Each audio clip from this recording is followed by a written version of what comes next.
Qavmni mana shu aytgan gaplaridan keyin Nuh alayhissalom orqasiga qaytadi-da va Parvardigoriga shikoyat bilan duo qiladi.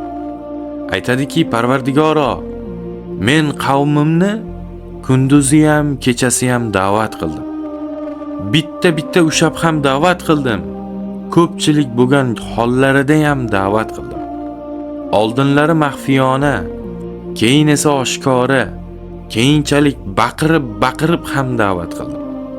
Va lekin meni ularga qilgan da'vatim faqatgina mendan qochishlariga sabab bo'ldi xolos. Qachoniki men ularni da'vat qilib boshlasam, barmoqlarini quloqlariga tiqib olishdi. Ko'ylaklari va etaklari bilan yuzlarini to'sib olishdi va kibr qilishdi. Va yana men ularga aytdimki, Robbingizga tavba qilib istig'for ayting ey qavm. Albatta Alloh tavbalarni qabul qilguvchi va rahimdil bo'lgan kechirguvchi zotdir dedim. Ular esa menga qarshi osiy bo'lishdi. O'zlari va bola chaqasini ziyoda qila olmaydigan kishiga itoat qilib, menga qarshi fitna va makr qilishdi deydi.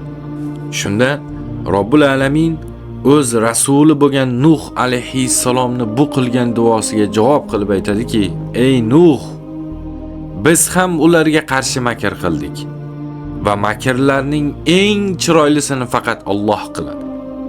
Bas ey Nuh, siz endi da'vatni to'xtating deydi.